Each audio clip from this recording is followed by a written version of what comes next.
Full shit, you know what I'm saying? Like, just some social shit for everyone, you know what I'm saying? Like, I made this be myself, so hear me. Woo! I mean, like, we can pull that clown shit away. There's some real shit for you. I'm spazzing right now, so listen, let's go. Yeah. It's in their bones, the thugs in harmony for the love of the money. Then fall victim for the cookie, then turn pussy, it's lonely. You said you hold it down when life get rough, we're here now, so show me. We move them losses to them wins. Heavy pounds, we make it ends meet. Converse with only few who make me feel like I be 10 feet. Yes, people. What's going on, man? We're back in the building with the new vibes. New vibes, man. On the eve of the Euro final, I said, you know what? Let's take a look, guys. Let's take a look at some of the players. You know, there's been, of course, the transfer window is now open. You know, clubs are starting to do a few deals here and there. You know, we've just seen Manchester United sign Xerxes, you know, the Dutch international. We've seen Chelsea sign Dewsbury Hall this summer as well. Liverpool have, you know, been getting their academy sorted out. So, you know, quite a few various other clubs. We know Mbappe, you know, going to Real Madrid and, you know, all of that kind of good stuff. So, there's been a few deals. Of course, everyone wants, you know, their transfers to be moving at like 100 miles an hour. So, you know, I think now we've got the Euro final, we've got the Copa America final. Once those are done, I think, and players, you know, are starting to come back, you know, once they've come back from their holidays, new managers kind of setting in slot, Maresca, you know, a few other managers over there, you know, Napoli got a new manager, Juventus got a new manager, Bologna are going to have to get a new manager, Roberto De Zerbi's over there at Marseille, so many different things, Bayern Munich, Vincent Kompany, Mikel Elise, you know, he's gone to Bayern Munich. Things are happening, people. I think obviously if you're micro analyzing things and we look at our own football clubs, that's where people are starting to get like, nah, man, I need this to happen. Why is my club not signing this and doing that? And guys, we've got to take time. Do you know what I mean? And like I said, we're at this moment, well, of course, when this video drops, it'll be the eve of the Euro final. So we still got a lot of time before even the season starts, and then, you know, pre-season, you know, in between that. So, you know, I said today, I just wanted to take a look, little fun thing, you know, kind of thing where I just look at, you know, 10 players who I would potentially sign, you know, for my football club, Liverpool, you know, who have been playing at the Euros. Guys, let me know in the chat, you know, there's going to be players that I missed out. There's going to be some underrated or unknown players I potentially missed out, you know, so to speak, you know, just maybe because I didn't watch them enough and, you know, stuff like that. Of course, some players you already know anyway. Some players, you know, the football club's already been kind of linked to potentially in the past and stuff like that. So, yeah, man, let me know what you think. I'm only basing this, again, like I said, in context to or in reference to Liverpool. In terms of maybe positions and things that maybe I want to see upgraded and etc. But as I said, let me know in the comment section. Make sure you're smashing the like, make sure you share and subscribe to the channel. But without further ado, let's just get into it, man. Let's get into it. The first player that I've got up here is Donnell Marlin, Dortmund winger.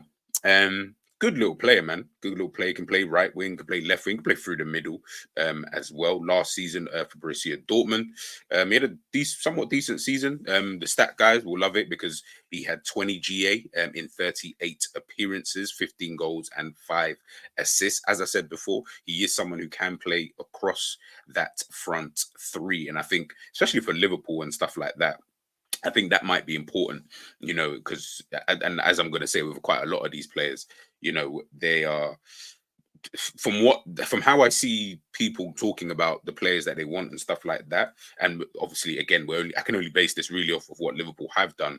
Having versatile players like that, you know, especially when we've kind of got like it's a bit like of a mix in terms of players that we wouldn't mind keeping and players that you're like, oh, I really want to see kick on.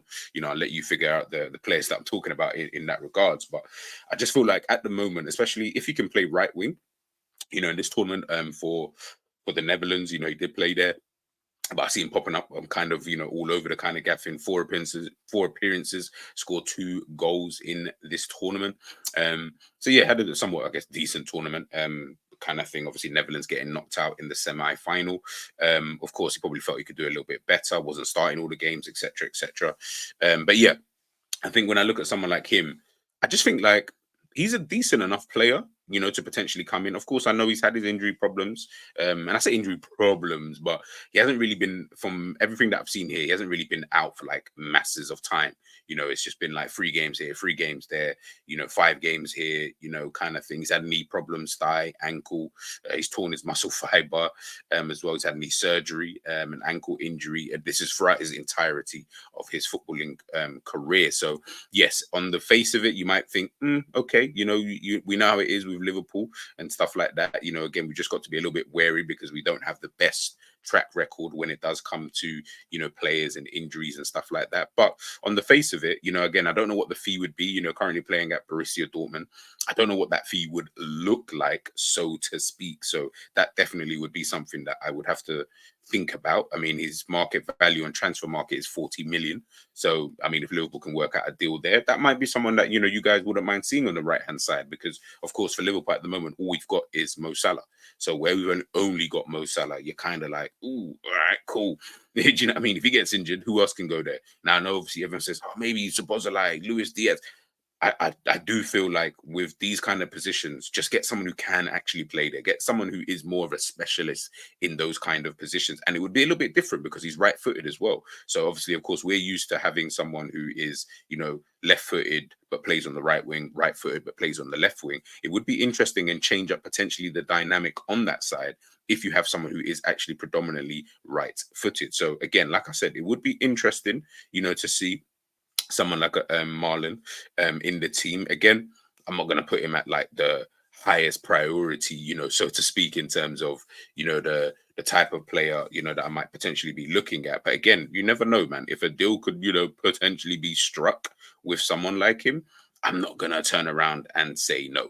Do you know what I mean? I'm not going to be like, nah, man, don't sign this guy because of X, Y, and Z. No. I think he could definitely be someone who, Liverpool could potentially deal with in the future. Now, next up, this one's a funny one. This one is a funny one. Obviously, it's Reinders currently playing, for AC Milan. In this tournament, a lot of people have spoken about him. He's appeared 6 times in this tournament. Central midfielder. Passing accuracy has been good in this tournament. He's kept it above 90%. He's covered about 60 kilometers. He's played majority, of the minutes, this tournament as well. And listen, look, I'm not going to sit here and pretend. I've done a little bit of research, obviously looking at Reinders, just to kind of see, is this really a good player? Yeah, I mean, like, and again, I'm not gonna go overboard either way. Do you know what I mean? He's someone who can play DM, he can play central midfield, he can play attacking midfield. Those are all the positions that he played for AC Milan, last season.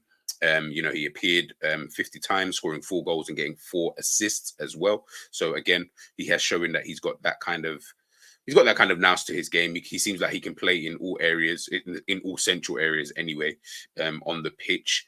Do I think he's a good player? Yeah, I do, man. Again, I don't know what that price would be. His market value at this current moment in time is 30 million. So, it is a bit of a, okay.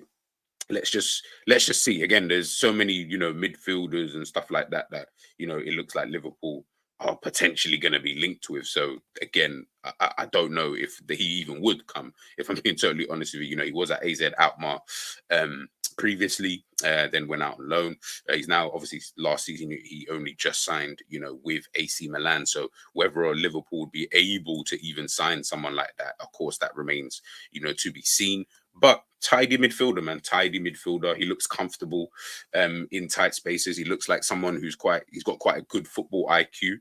So again, like I said, I don't know if AC Milan would sell him. Again, this isn't really about. I try to keep it as realistic as possible. So no, you will not see Jamal Musialas and stuff like that, or Florian Wirtz and people of that kind of ilk, because I do feel like that would be maybe somewhat unrealistic for Liverpool. Just in terms of those players, so to speak. But yeah, I feel like maybe Reinders might be a player that you never know. You never know. I'm not saying he would move after one season, but if he were to move, would that be a player I wouldn't be too mad about? Yeah, I wouldn't be crying about it. I'll tell you that much. I definitely wouldn't be crying about it. Next up, now this one, this one probably is unrealistic, but I had to throw him in, man. Like I had to, and excuse me. One of the main reasons why I threw him in was obviously one of the things that had come out in reports, earlier on in the. I was about to say summer, but can I really call that in the UK? I don't know, man. But one of the things that did come out earlier on this year, shall I say, was that Liverpool apparently, and again, it's all allegedly, apparentlys and maybes and stuff like that. Liverpool might be willing to break the bank for a player that they feel effectively can move the needle for the team. If you're going to do something like that, he's the guy that you're looking at, especially because it's in a position that I almost feel that Liverpool are potentially looking, if they can, I feel like Liverpool this summer, if they can upgrade on any position, no matter what it is, I feel like they'll go and try and do it if the opportunity arises, of course. Now, with someone like a Kvaratskhelia, obviously Georgian international, been at the Euros, one of Georgia's better players. I wouldn't even say maybe he was even their best player. I think maybe the striker was, but you know, he's their star player in the team. You know what I mean? No one even comes close to his level of stardom, so to speak. Only scored one goal. Didn't get no assists, but I just felt like his overall play in the tournament, I felt like it was actually pretty decent. Do you know what I mean? And again, it goes back to that, big up ends, because we did that show about, eye tests versus stats and stuff like that. I think even the stats weren't great. Of course, 4 games, only 1 goal, no assists kind of thing. So stats wise, it's not really, fantastic. And I think we had this conversation about a Kvaratskhelia, previously. And I think it's just his all round game that I really, really, really, really like with someone like a Kvaratskhelia. Last season, 45 games, 11 goals, 9 assists, 20 GA. If that's good to you, then that's good to you. I feel like that's all right. Do you know what I mean? He obviously had a fantastic season the previous year when Napoli did win, Serie A. And he was obviously a pivotal part, to that alongside Oshiman. But I just feel like it's his overall game that I like so much. That's why I'm always onto someone like him ever since. And really, it's only been since he was at Napoli. But for me, you know me, I like substance in it. So I'm always like, I need to see more than one season. And I feel like, no, he was not as good as he was in that first season in terms of productivity. But I still feel like his style of play, that was still enough for me to be like, nah, you know what? I wouldn't mind a player like this, in my team. And I feel, again, just my opinion, that this would be the type of needle mover that if the opportunity were to arise in the transfer market, I would go out and sign someone like this. Do you get what I mean? Like, I can't see why you wouldn't. But ultimately, if there's other players out there that, and we'll obviously get onto other players on the list, if there's other players that you feel like maybe could do a better job, then so be it. Then, you get those kind of players in. Maybe you won't have to pay, the amount that Napoli are potentially asking for. Again, I don't really know what kind of fee they're looking for. And I'm sure he's going to talk with his representatives, in the summer to just, to put the feelers out there, trying to see what's going on and, what's popping. Next up, we have got Nico Schlotterbeck. Big up Ram, because I know this is a player that he likes. Of course, currently at Borussia Dortmund, centre back, left-footed, can play. If you want to put him as a wing back or left back, whatever you want to kind of call it, I feel like he can play, in those positions. Very good player. Very, very good player. Got 5 assists last season, which is pretty good. 2 goals as well. But again, I think Liverpool potentially are looking at someone who can play, from what I'm hearing anyway, Liverpool want a left-sided centre-back. Schlotterbeck is definitely a player I would look at and think, why not him? Do you know what I mean? Again, why not him? I don't know whether or not, Borussia Dortmund would be willing to sell 40 million transfer market value. I reckon, or euros anyway. I reckon that could be a deal that Liverpool should be potentially looking at, especially because the thing is, he's 24 years of age, so that's like the age that Liverpool always seem to want to buy these kind of players in that kind of bracket anyway. It's a tricky one with this whole centre back situation because I'm not really fussed. Like, I don't care whether they're right footed, left footed, whatever. Do you know what I mean? If you're looking for centre back, you're looking for a centre back ultimately in it, and just see how it kind of pans out. But obviously, you've got what's his name, Virgil van Dijk. You've got him, of course, in that left sided centre back slot. Maybe potentially looking at someone, as I said before, who can play almost as a wing back type of thing, but slot into a centre back position, basically, effectively like what you see with a Manchester City backline. Where you've got Nathan Ake, Vardiol, Ruben Diaz, Akanji, Stones, all of these guys. It's like they don't, other than like Carl Walker, none of the other guys really play a conventional position, so to speak. It's always like Vardiol, is he playing as a left wing back? Is he, again, in certain phases of build up play that, he slots into that back three, just like obviously Ruben Diaz would be the central player. Of course, you don't really venture out into any other position. But Akanji, John Stones, Nathan Ake, these guys, Ake is in some games you're like, oh, he's playing left back. But then again, like I said, in build up play, it's almost like he slots into that, like he's done for the Netherlands, for example, for Nathan Ake. He's playing like a left-sided centre back, Van Dijk in the middle, De Vrij on the other side. Maybe it might be like that, but then you can switch into a back four, put Dumfries, of course, on that right.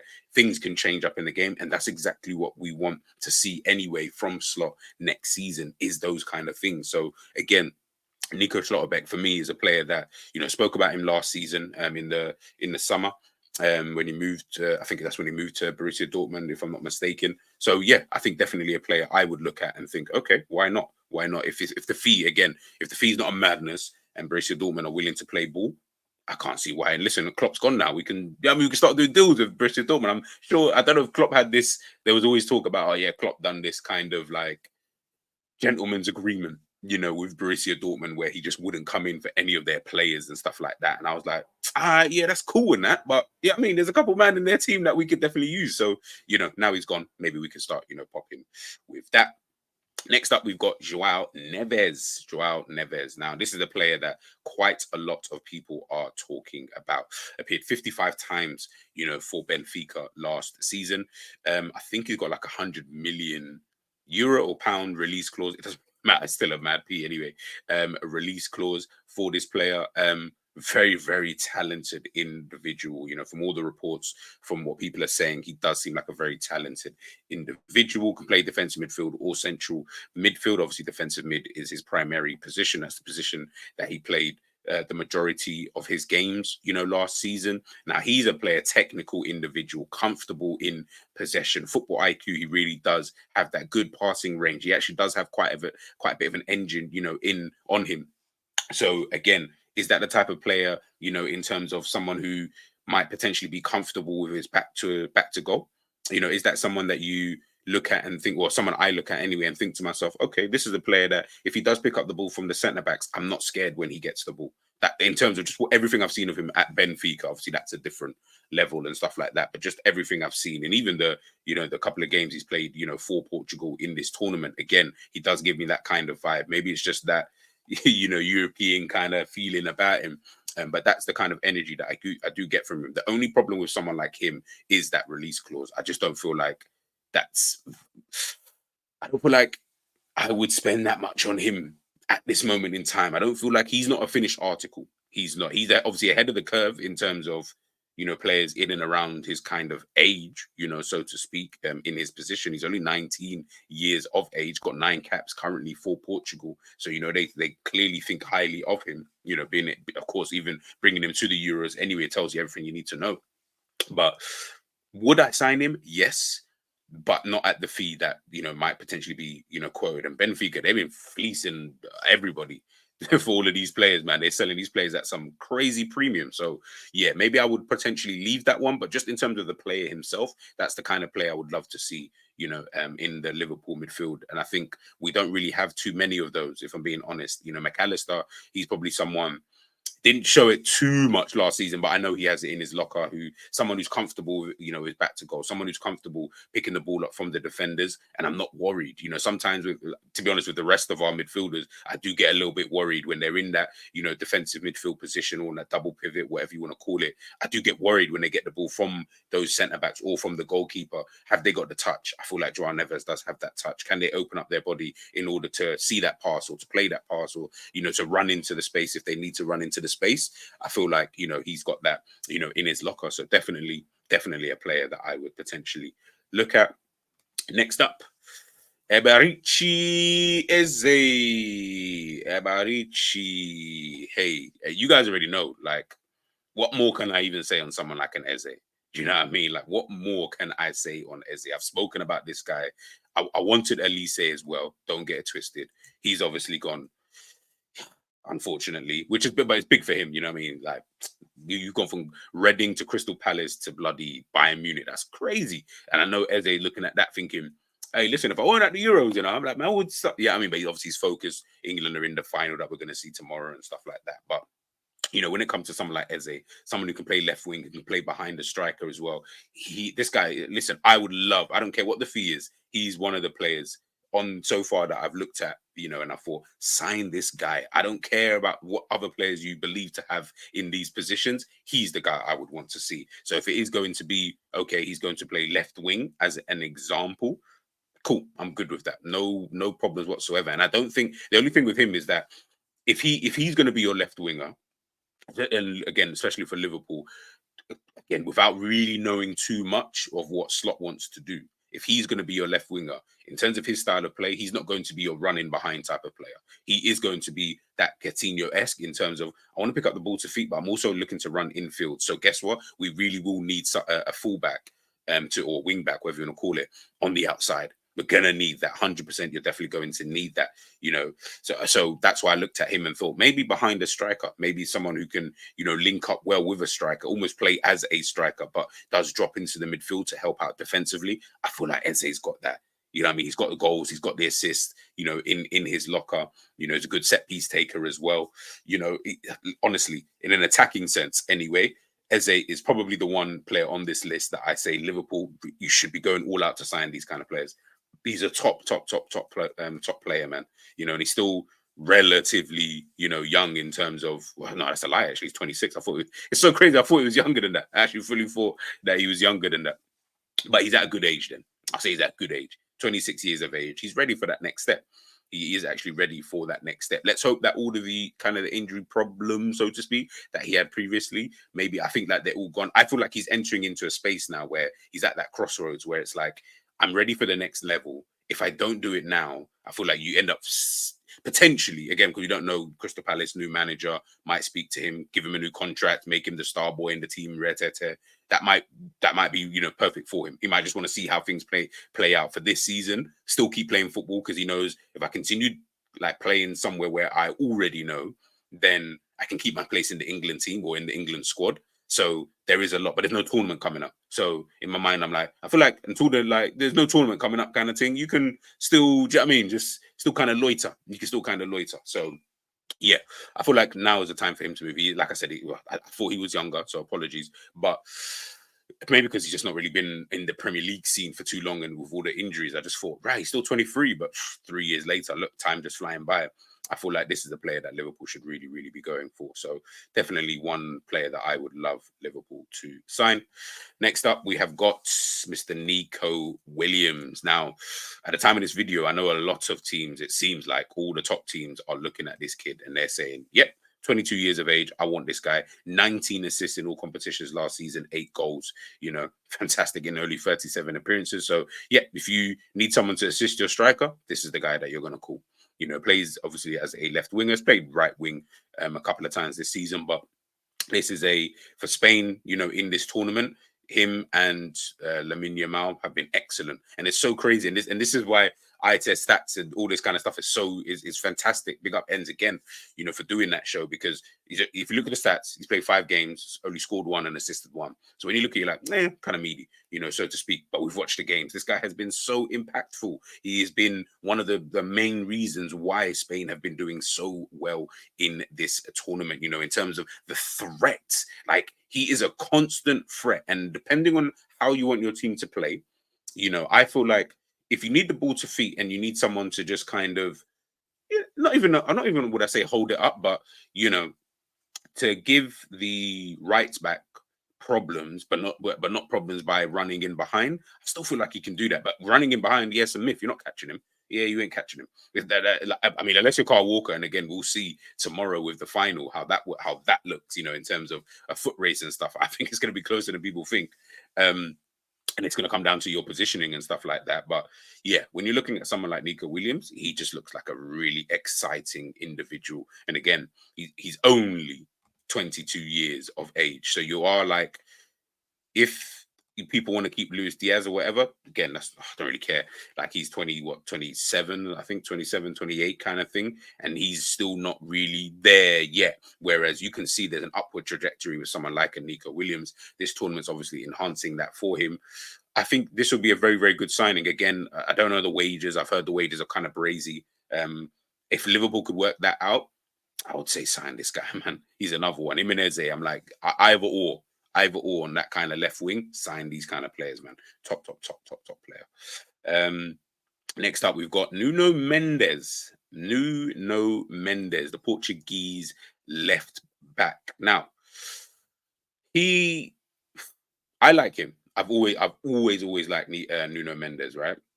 I think he's a really, really good player. Obviously, in the 22-23 season, he missed quite a lot of games. He missed about 40 odd games, and that's kind of filtered into this season as well, in terms of just, missing games here and there. He hasn't played a lot of football this season. He played 14 games this season. So he needs to get himself back effectively. When I look at that, I'm like, okay, you're not playing bare games. You know what I mean? You're not playing bare games, fairs. You haven't played bare games, but in terms of just you as a left back, if you are looking for a left back, if your injury problems are not done, because no one's injury problems will ever be done, right? Because you never know what's going to happen. But if we can look at you and say, you know what, we're happy with if they were to do a medical, yeah, then we're happy. Do you know what I mean? And I feel like he fits on that left-hand side. I honestly believe that he fits on that left-hand side, top fullback, man. Like the guy can get up and down. I feel like he's comfortable in possession. He is actually a good defender, in my personal opinion. Positionally, maybe at times he can wander. I feel like that's just more just PSG, just the way that they set up. But at times, yes, fair enough if you wanted to say that. But I feel like with his, how can I put it? He's only 22 years of age. With his, can I say lack of experience? Not really, because he's played games for Sporting Lisbon. He's played games for PSG. He just needs to develop a bit more, should I say? Let's just put it to you like that. Now, I think he's more well-rounded than some of the other fullbacks that Liverpool have been linked with, like the 8 Noris and stuff like that. So that's why I look at him and think he's someone. Again, I don't know what that price would be. 55 million is what his transfer market value is. So maybe that might be potentially a bit too much. I don't know what that would look like. But for me, if he can stay relatively fit, I feel like you've got a top centre back, top left back for at least 5-6 years. At least. And do you know what I mean? For a player who may not even be he's not even into his prime yet, I feel like it could be scary hours. I really, really, really feel like it could be scary hours with a player like that, man. So definitely another player that I would look at. Onto the penultimate player. Probably alongside...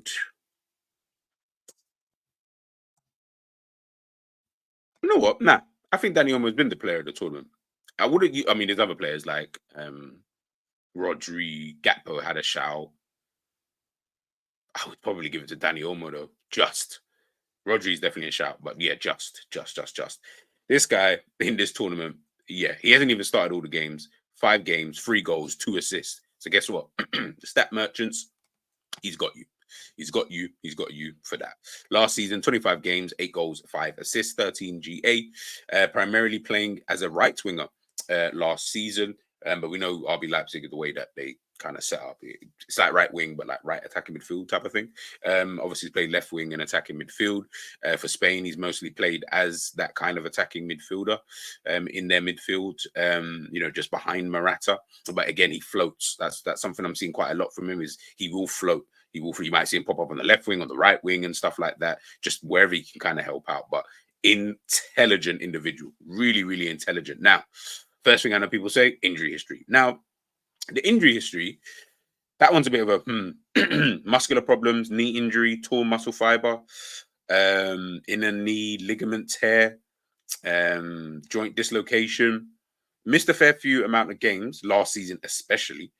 He missed quite a lot of football. But outside of that, other than the knee ligament tear, hasn't really missed too much in his career. It really just depends on how much a player like this would cost you. How much a player like this would cost you. How much? I think he has got a release clause. I do believe that it runs out on Monday. I think it's Monday. So maybe if you can, but I've heard that RB Leipzig are still willing to negotiate even after that, the date of that release clause. So maybe really and truly, it may not even matter. So of course, you just have to wait and see. But a top player, man. Top player. Last season, I thought like for RB Leipzig, I actually just thought he was just like okay. Again, when I looked at him, for me, I was always like, Yeah, I mean, I know he can play right wing on left wing, but I do see him as someone more in that kind of 10 position. In the or I mean, they're rubbing out number 10s anyway, so I don't really know what that looks like. Maybe like an Erdegaard type of individual, maybe. But then I was like, I don't really want Erdegaard, someone who's kind of almost everywhere, at times. And I don't really, for someone like Olmo, I don't want that. I'm genuinely like, I beg you, just play in this kind of area, in the kind of penalty box, kind of outside the penalty box, that like that's your width, like that's the kind of width I want to see someone like an Olmo. That's where I feel like he does his best work, in those intricate positions, someone who is just a bit more intelligent. That's what I think Liverpool lack. They lack big time someone who's intelligent in and around the box. I don't feel like we have that type of player. I know you can say your McAllisters and stuff like that, and maybe, but I'm more comfortable with Omo. Let's put it that way. I'll be more comfortable with him than a McAllister. So I'm looking at him and thinking, again, let's see what that fee would look like, And again, I'll be so interested to see which club he goes to. But like I said, it's just whether or not he is going to be on the move. Last but not least, we've got Mark Guéhi. Mark Guéhi. As I said, Liverpool looking for a centre back. He's been, in my opinion, my personal opinion, he's been England's best player. England's best player. I don't think there's been anybody else who's performed better than he has in this tournament. I think what we've seen from certain players, like Bukayo Saka would be my next player, he's not been consistent enough with it, if I'm being honest with you. He's had games where I'm like, nah, not really. Or poor game here, poor game there. I've not looked at Mark Guéhi and thought he's had a poor game. I've not looked at him once this entire tournament. So for me, he's been England's, best player, throughout this tournament. And not even, it's so funny because he's been England's best player, in my opinion. But then when Konza came in, Konza was calm. Do you know what I mean? So it was almost a bit deep on Konza to then get dropped for that, for that semi-final against the Netherlands. But ultimately, Mark Guéhi seems like, listen, now Mark Guéhi, interesting one, a bit like what we said about Eze. They're at that crossroads almost, because you're like, okay, fairs. Like now you're in a position of, what do you do next? 23 years of age, they're still young. He's still got time. Doesn't have to leave Crystal Palace right now. But if a big club was to come in and guarantee him football, I think he might consider it. I really, really think he might consider it, and think, what, I can cement, like, because there's a gap. Like, and some players, and look, Mark Guéhi is actually a good defender, so it's not just because there's a gap, but when there's an opportunity there, there's literally an opportunity in that England defense. I don't think John Stones will be there much longer in that England team, because I feel like I don't know, he's just physically just declining a bit too much for me. So I just feel like that may come to an end quicker than he may want to. And who knows what Pep Guardiola is going to do with him next season anyway. Might not play, that much. But when I look at Mark Guéhi, I'm like, you know what? Whoever is alongside of you, you definitely have to play. You have to play. Do you get what I mean? Quick defender, positionally, very, very good as well. Awareness, of course, very good. Good in his duels as well. Strong. He's got that. He's got this art to the way that he defends and stuff like that. Yeah, man. I definitely would sign someone like a Mark Guéhi. I'll be honest with you. Now, like, let's put it this way, yeah. When I look at Mark Guéhi, I've been speaking about him now for like the last year, and I think I mentioned him last season as well, or last summer, should I say? When I look at someone like Mark Guéhi, do I think he can? He's not the left-sided centre back that everyone keeps talking about. He's, for me, he'll play right-sided. He can play left-sided, I think, but I will just keep him on the right-hand side, just to play alongside Virgil van Dijk. I just feel like he's a lot more calmer though than like a Kanate. Do you know what I mean? Like, he's not going to be. He has his rash. Like, don't get twisted. As you saw with that yellow card, I think that he gave away in one of the games in the tournament. Yes, he has that in him, but I feel like that's more just being smart about a situation, not just being rash. I don't feel like I don't think he has that in his game. Like, that's not his game. Like, he doesn't have the bozo gene, is exactly what I'm trying to say. That's the word I was looking for. I don't feel like he has the bozo gene like a Kanate does. I trust him in defense more than I would trust a Kanate, but I feel like Kanate is a better player overall, which is weird. But I'm worried because you have those bozo moments that might cost me or cost my team, in the long run. So yeah, Mark Guéhi is definitely one of the players that, I would look to sign. But guys, there you have it. There you have it. Those are the players that I have looked at. So, of course, as I mentioned, we've got Mark Guéhi, we've got Danny Olmo, Nuno Mendes, Nico Williams, Eberici Eze, Joao Neves, Schlotterbeck, Kvaratskhelia, Reinders, and Marlon.